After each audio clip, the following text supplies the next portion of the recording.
hasta el sexto dedo. ¡Deje salir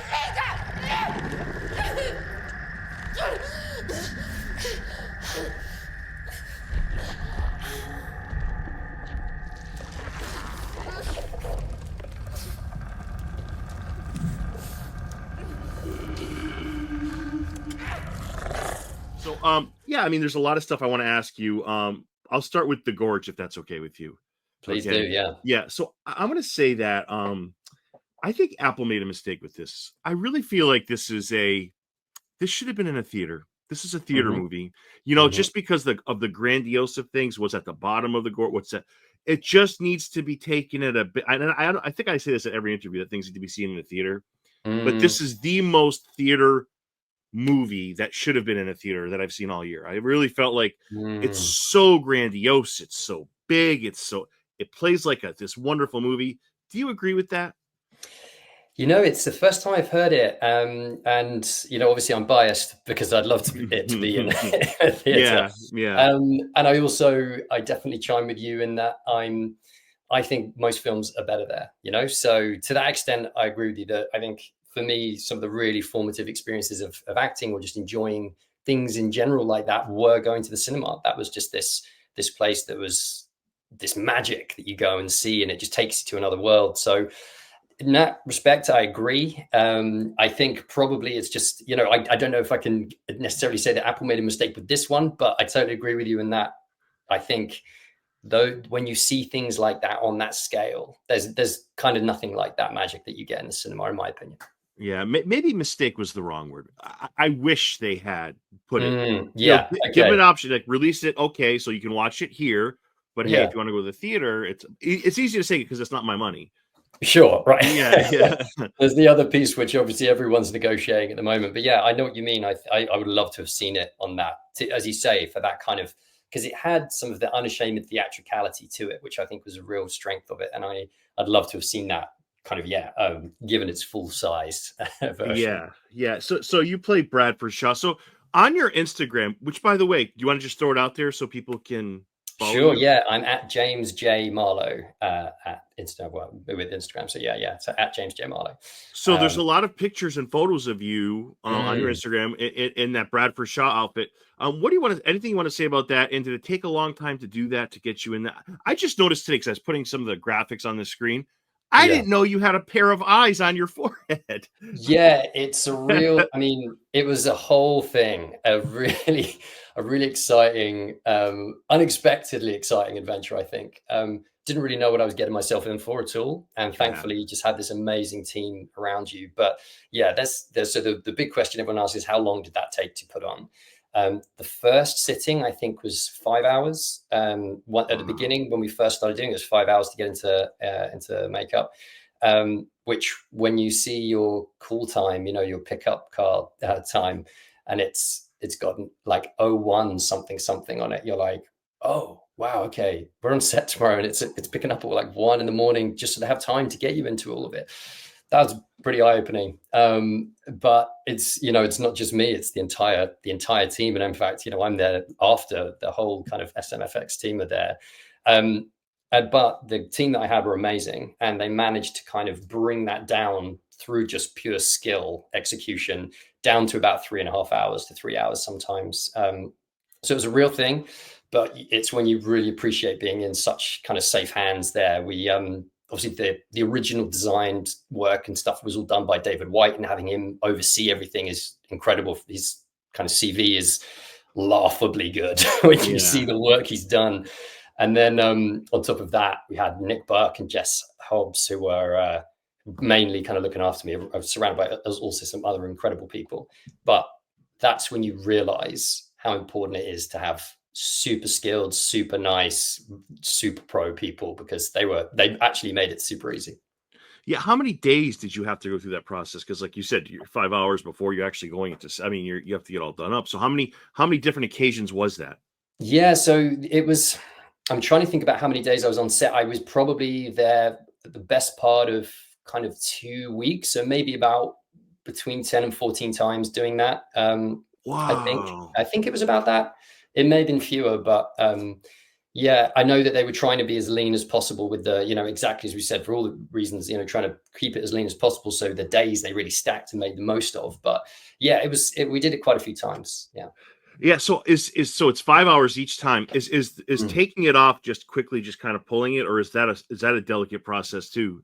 It is a delicate process. It could be done quickly, but then you'll probably have skin that doesn't want to have anything on it for another week if you rip it off. So thankfully they took their time over it, and so it took about 40 minutes ish to get out of makeup in the way that then is a sustainable thing, so you can go on set the next day. And yeah, so it took a while, but it was every second it took at the end was a day that you're kind of an extra hour you're saving yourself the next day. Yeah, that's unbelievable, because just watching this, it's just like, I mean, but this is like a role, if you're an actor that you love, right? It's outside the box. Like, I mean, Mm. you might do this again, you might not, but like, there's many actors that'll never come close to something like this. It's really unique, right?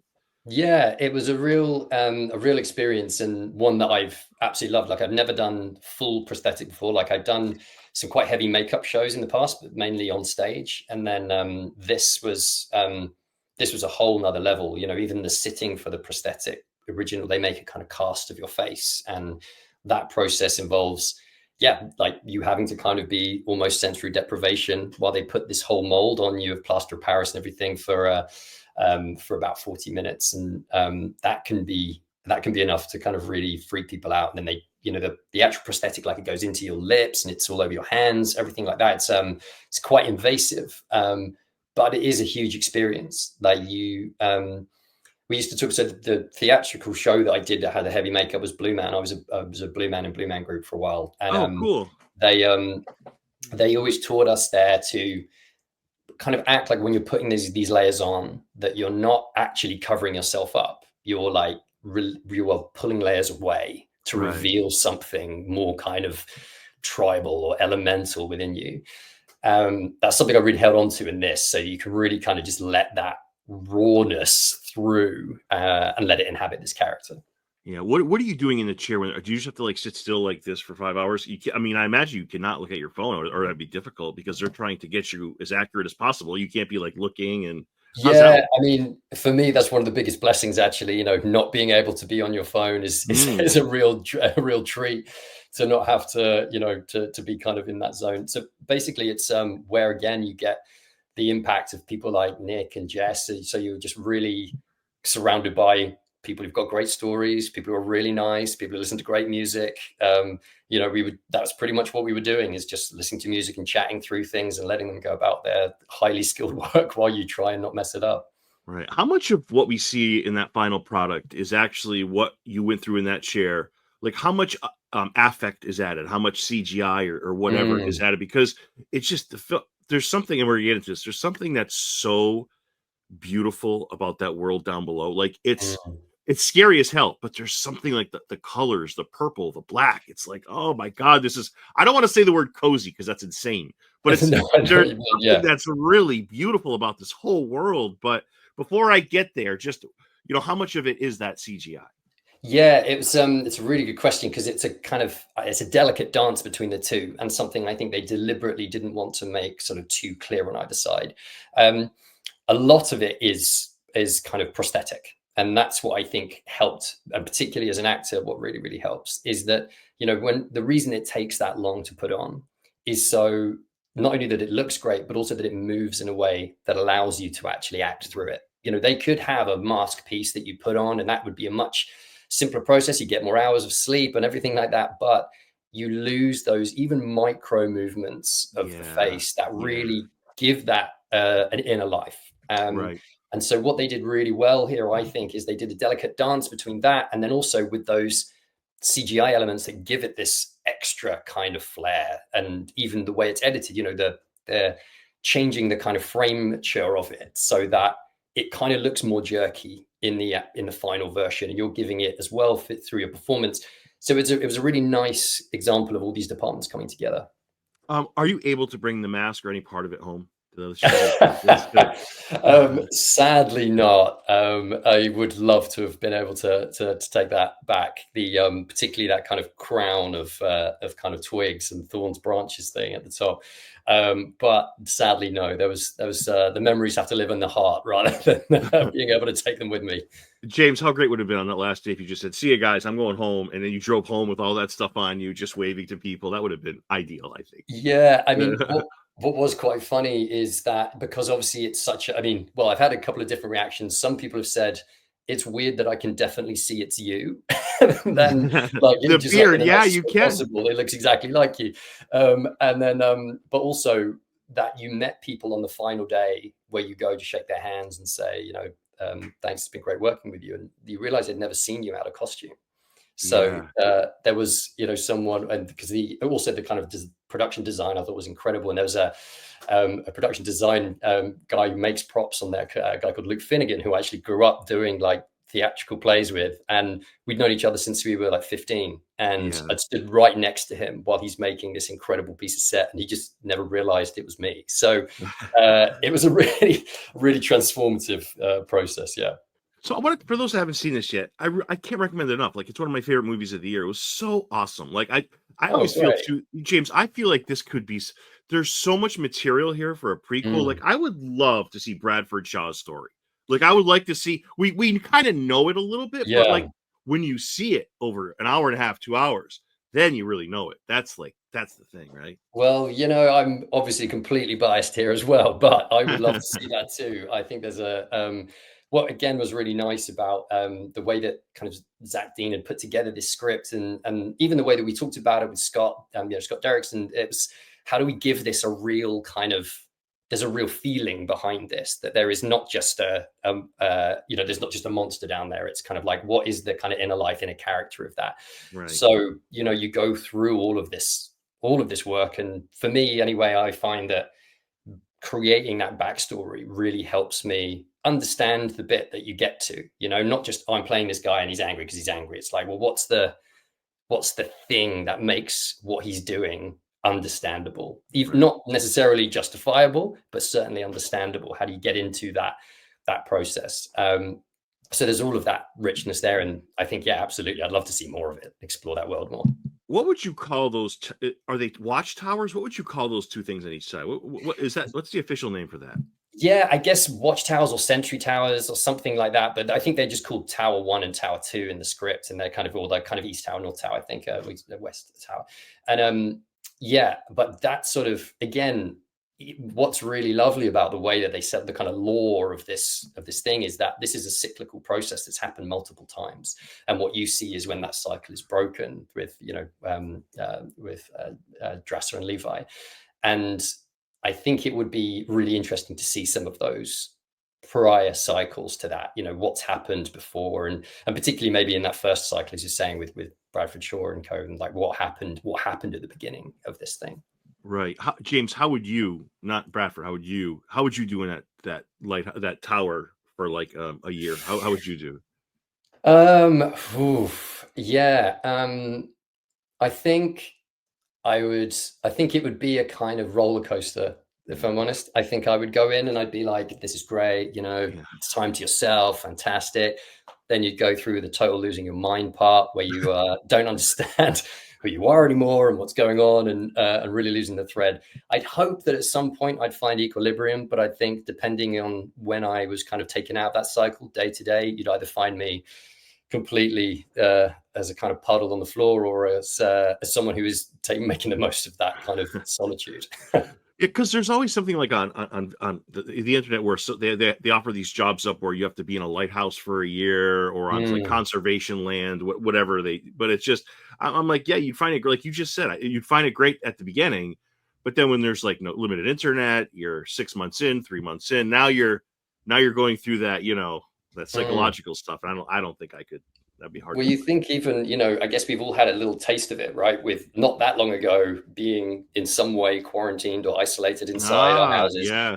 And again, I think moment to moment or day to day, week to week, month to month, whoever came into that house would have been like, oh, everything okay, man? Versus, oh, you seem like you're really thriving. So Yeah. I think it's just that cyclical nature of something like that. Yeah. Yeah, so I want to get into your character a little bit. So Bradford Shaw, just so I understand this, and maybe for those watching who are getting Mm. about to watch this or they have seen it, he's the first one of those people in that tower, right? And then he comes down. He goes down, right? Is that accurate, James? Yeah, kind of leads a kind of platoon, a regiment in there, and unfortunately doesn't return. But the idea is that they're kind of in that first cycle, they go, right, we've discovered this thing, and we're both going to we're now going to divide the kind of responsibility, I suppose, or the ownership of this place between these two sides. And then Bradford and his team go in to try and neutralize the threat, and become the threat themselves because of the nature of this, the nature of what's down there. He becomes the alpha, though, right? He becomes the guy or Yeah, whatever he is. exactly. Yeah, Yeah, exactly. And again, try not to give too much away if people haven't yeah, seen it, but yeah, essentially the gorge, as they mention in, I think, in the trailer, it's like the gateway to hell. And yeah, yeah, the longer you're down there, the more it seeps into your body. And as you can kind of see from the images on the screen at the moment, like, for each of those hollow men that are down there are fused with a kind of other organism. So something has happened that started to take over, and you get that kind of bond between, yet a human organism and something else. So you can kind of make your own minds up about where that came from for my character. But there was amazing work done by the whole team there, and we worked a lot with Shahab Raudry, who's the kind of stunt coordinator there, and Remy Bakker and Sina Ali as well, actually, who we kind of created this movement language together. It was really collaborative, and they play other Hollow Men within the piece.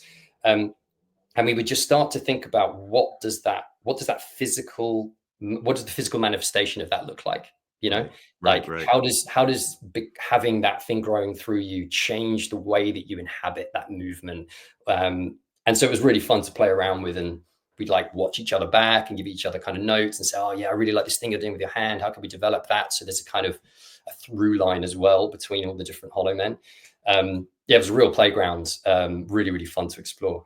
Yeah, and the Hollow Men are based on the T.S. Eliot, right? The That's T.S. right. Eliot poem. Yeah. Yeah. It's amazing though, because it's like it's a mixture of like the like you said, organisms, and it's like plants, and it's like that whole world. When I was watching this, James, I'm like, I want to know more about that world. Like I loved what Mm. Miles and ended up top. That was awesome. But like Mm, I found myself captivated by this world. I'm like, I want to know mm. more about what's going. Like they explain it. They do a great job of explaining it. But again, I want to know more, because this place was just, it pops off the screen. This is where in a theater you're blown away. It's like, whoa, like this is Mm. amazing, right?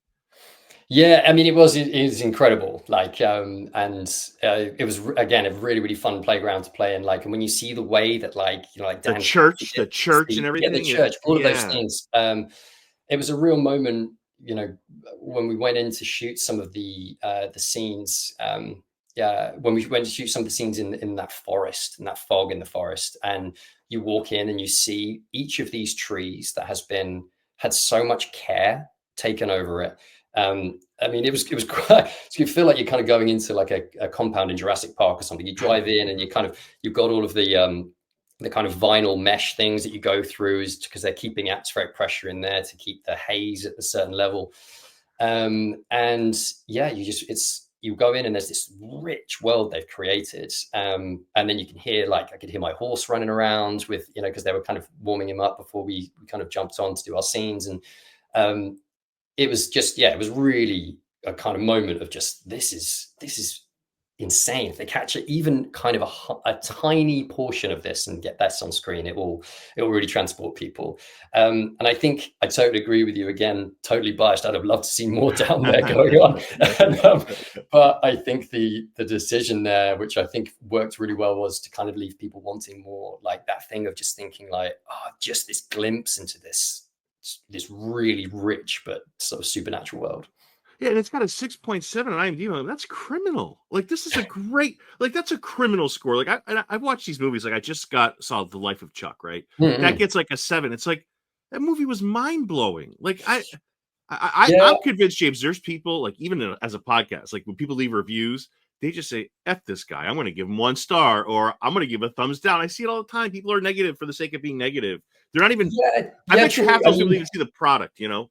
I completely, yeah. I mean, I think, everyone's entitled to their opinion and totally, go for it. But I think, yeah, I mean, I personally, when I'm looking to watch films, I don't really use ratings that much anymore, because I think also people are quite polarized about how they feel about stuff. And that's totally, that's everyone's entitled to their opinion. As I said, I think like it's, yeah, it's one of those things. And also sometimes, like, I liked the fact that the Gorge took some swings. Like, it's, there were bits in it that are like, oh, you could have played this a very different way, or you could have shot this a very different way. You could have done a lot of things that maybe would have been safer, but they're taking swings. The love story, I think, between, I mean, like releasing a film like that on Valentine's Day, with this thing, kind of billing it as a love story. Obviously that's not going to be for everyone. And that totally makes sense. I think, but for me, it really worked. And I'm really pleased that for other people, it has really worked as well. And, and it's totally fine for people who it didn't, I think it's just, it's nice to see people taking swings, I think. Yeah, that's a great answer. I have a few more questions, if that's okay, James. Yeah, I really appreciate this. Yeah. And I love the little subtle things they put in for like the Queen's Gambit, for like there's little things they put in the chess scene. So that was really clever too. I have to say, how many locations did you film? I thought I read 3. There was a UK, Norway, and did I see California? Is that right? I don't remember. I don't. So I wasn't involved in all of those different locations, but I believe that some of the early stuff with kind of Levi before he kind of gets signed up, I think that was shot in California. Then the kind of beautiful exterior scenes where they're kind of approaching the gorge, that's all, I think, in Norway. And then a lot of the work that we did in the UK was based, we did a bit at Pinewood, and then quite a bit at Warner Brothers as well.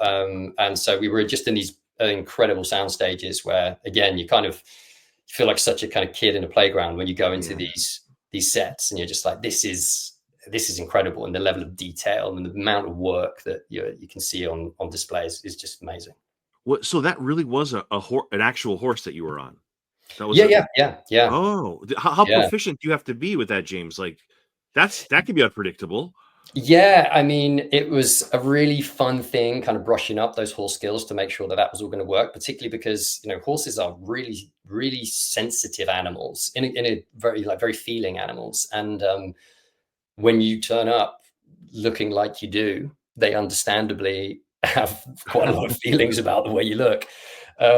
So yeah, I mean, you get some of those things about what it's like to work with it's the first time I'd worked with horses on screen, and you definitely had some fun moments with that where you're like, okay, I just have to learn that this is what the horse is going to do. But we worked with a company called the Devil's Horsemen, who are also incredible. Their horses are just like, they look after their horses so well. They're so well trained. You can tell that the horses actually kind of almost learn quicker than you do sometimes, and you have to be aware of that. So my horse, for example, learned its mark very quickly, and then when the mark got moved, I had to do quite a lot of work to make sure it would hit its mark, because it's a new one, because it's looking up at me being like, hey man, no, you're on the mark. Like, I don't know where you're going, but this is where this is where the mark is. And you have to be like, no, it's gonna just give him a bit more encouragement to get him through. But yeah, it was amazing again, and just like being in that and what that does to your body as well, sitting on one of these, these amazing animals, and then and then you're in this huge thing. It was quite a feeling. Yeah, so about a whole lifetime ago, when I was in my early 20s, I went horseback riding. I just couldn't. I still can't get over just how big they are. Like, they are so powerful. Like I will never forget when I first got. I'm like, oh my god, I am not in control. Like, I mean, obviously you have people that are qualified on set, but like, I'm just an idiot on a horse. I don't know anything. And these are like these. I was just surprised by how like just amazingly beautiful and just big these things are. You're absolutely right. And I think, when you see a horse from a distance, it's just anywhere, around horses a lot of time. But then when you get there and you climb up and you realize that you enter into this trust with this animal, and the way that you treat it is going to kind of be also partly how they treat you. Like, I think it's about that kind of assertiveness, or authority really, but without having to be aggressive, like that's, and I've through the process rode a lot of different horses as well, because you never really know kind of if you're, we had a horse that I rode mostly, but you never know if that's going to get changed or anything. So you get used to riding a lot of different horses and understanding how to create that kind of shorthand. What does it need to know about you before you jump up there and start asking it to do things? So that was, trying to develop that bond very quickly. You must get people like Viggo Mortensen, who really went full hog when he was, Aragorn, and developed that really close bond with his horse. Who's like, so he had to accelerate that process coming in late, but it kind of all works. You see that kind of symbiosis between them and that relationship. Yeah, James, and Vigo goes even further in Hidalgo, because I think he ends up buying that horse. That was really? Yeah, oh, wow. He goes even further. So he really loves. I mean, I can see animals do that. Like once you get that. Like for me, it's dogs. Like I'll never. I hope I never in my life not have a dog. Like I love my animals. So 100%. Yeah, I don't think this is a spoiler, but I have to talk about it. Like that fight scene with Anna Taylor-Joy. That's such a great scene. Talk about that. Any thoughts you had on her? That whole sure. Whatever you wanted to say. Yeah, I mean, first of all, Anya was amazing. She was just like super pro, super just like warm and open as well. Like this was a big film for me, and she kind of went out of her way to make sure that I kind of felt comfortable and part of that process. And then doing that, and also that's really important, because when you are playing someone like the alpha who has to do all of that stuff, and this is someone who you're going to have to do all of that fight work with, you have to be really comfortable with them, because you don't want to be tentative when you're working through those things. You have to go full on. And so building that trust with someone is really great. And I was just kind of consistently blown away by her like professionalism, also like just her acting output as well. And yes, I just was it was a real moment in your career where you say like, that is just such an amazing model of what that kind of role can be, as how you kind of have a kind of leadership quality, but also just deliver and deliver and deliver and deliver. It was it was amazing, and also a lot of fun. Like that's the other thing, is like these sequences are fun to get into, and every time you hit that mark, and you just have to really inhabit that, and she'd give you that space. Like to get ready for each take, I'd have to go to a pretty dark place and really get yourself into that, so you're not warming up through the take. And she totally respected that process while I'm walking around growling and beating my chest or whatever. Like it was so it was a lot of fun. And again, once you get on the set and you got the sword in your hand and you're working through all that stuff, it kind of just jumps up that whole next level. Yeah, she seems like a really nice person, like a really kind person. Yeah, I think she's that, one of those people who really lives that thing of saying she takes the work seriously but doesn't take herself too seriously. And I think that's just an amazing thing. Like she was so bang on it with every single move of that fight. That was a lot of what I had to do. I had to focus on that. She's on set, pretty much every day working on these things. It's, same with Miles. Like the level of professionalism the two of them brought was amazing. And I think it was a real kind of privilege to see all of that in action. How that comes together, and why she's had the career she's had, I think is a real testament to all of that work. You probably already answered this, but like, did you come away with something or learn something from her, James? Is just her professionalism, the way she gave you space? Like, is there something specific you learned from her that maybe you didn't know prior as an actor, like, but you're like, wow, she does this really well.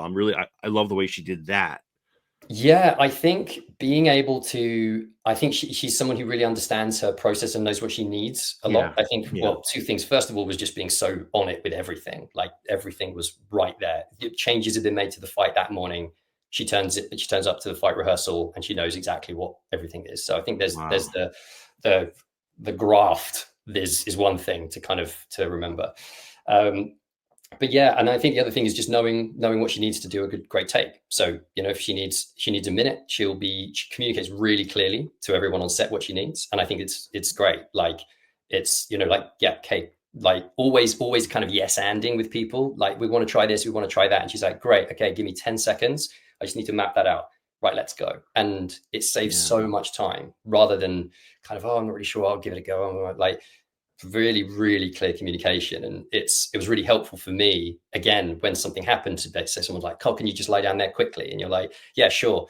I need someone to make sure that this thing isn't going to break first. and just really, really that yes and clear communication. It just was, yeah, it was a real take home for me. Yeah, again, so many options. They could go with her characters. They could go a prequel with, you know. My final two are this. Like the first one is, what kind of person do you think Bradford Shaw was before this? Like, do you think he was like this heroic, like quality human being? Yeah, I mean, you know, I kind of mapped out this whole sort of story that, you know, he was a really family oriented person, and that he really wanted to. He was kind of an honest, really dutiful guy, and then kind of loses his family, and that's how he ends up in this situation. That is like, you know, that's the real thing for him, is that he's um I've ended up, because, you know, a bit like Levi, he's got nothing to lose, right? And so I think that was the same situation for me that I constructed really out of the great things that we had from the script, was just to say that he kind of lost his family, and he was still trying to fulfill that sense of duty. So he takes this job on, and then he goes in to try and save, because he couldn't save his family, he goes in to try and save the rest of us from this evil, and takes his platoon in there saying, no, I'm going to do this. And potentially a bit kind of maniacally driven by that idea, is that I have to fix this, to kind of fix that thing inside himself, and then gets kind of taken into the process. But yeah, I liked the idea that it sort of in some way mirrored the link between Dresser and Levi, that they were doing it for each other rather than from a kind of gung-ho thing. But I like the idea for me that Bradford was kind of going in there trying to almost redeem himself for something he felt he couldn't do, and then obviously couldn't. Yeah, because most villains, and I guess villains, they have this evil intent. That's not the case. That's not the case with your character. Like he probably had heroic intents. He probably had this bravery, but the Gorge, being what it is, was kind of not his fault, and transforms into what he transforms to. But another, again, I think you're absolutely right with that villain sort of thing. I've played quite a few. That's just something I think people see me and they think this guy's a nasty piece of work. But it's always about, how can you see the kind of fracture point? Like, what's that incident that had, because if you play them as a bad person, then you often end up with quite 2D characters. There's no internal life. You know, they're being bad because they're being bad. And you say, what was the fork in the road? The moment where they made a choice that sent them down this path. And often that fork is something that is kind of quite brutal to them, quite damaging, you know, and then they choose to take this path, and they go around this, and they're often believe they're doing the right thing in some way, right? Most villains have this maniacal thing that they're doing the right thing. People just don't understand it. Right. And finding that has always been for me the most, where the richest stuff comes from for playing these guys. Yeah, that's a great answer. And then the eyeballs pop up on the forehead, and then he is what he is, you know. That's exactly it. You know, you had a part in many shows, but like another show that you had that's one of my all-time favorites is The Crown. You were one episode, but I got to tell you, no show has taken me by storm like that. It's just like watching a cinematic masterpiece every episode. It's insane. That show is insane. It's really kind of visually and story-wise, just like rich is the word. I mean, I know it's kind of sounds like a ridiculous word to use about The Crown, but it is just there's so much there. And I have to say as well, the set and the respect on set, I think, is what comes through through that. You know, like I was the episode that I was in was directed by Jessica Hobbs, and the way she just kind of created this real kind of attention but calmness. Like everyone's alert but really calm. And so, for example, on one of the scenes, you know, you've got Jonathan Pryce and Natasha McElhone doing a scene that's a very difficult scene, really kind of heartfelt scene, and someone's phone went off loud in the room.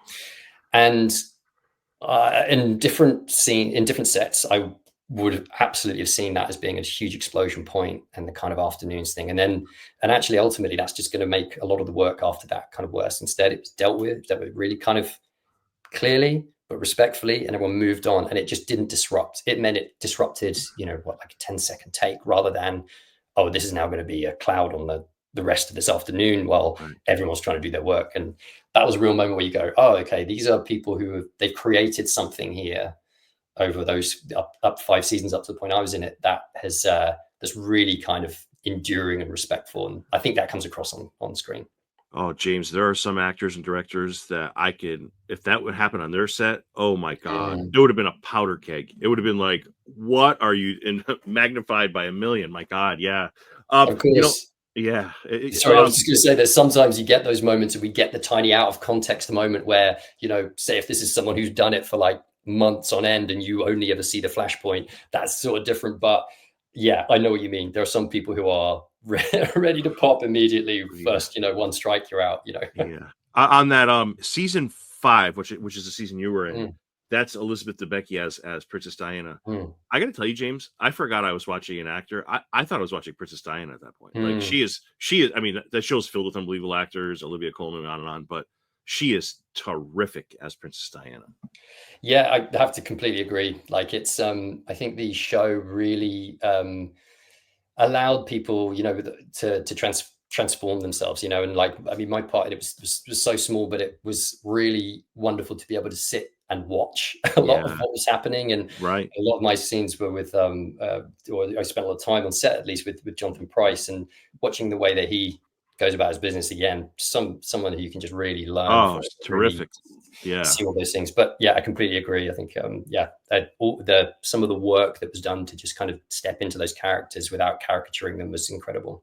Yeah, James, you're a terrific actor, man. I appreciate this. Like, it's so fun to talk to you, and I love this movie. I can't tell people enough how much they should be seeing The Gorge on Apple TV Plus. But I loved it, man. Thank you, Thanks, man. Well, thanks so much for having me. Yeah, it was really fun to go into that world, and yeah, really fun to explore it with you as well, man. So thank you.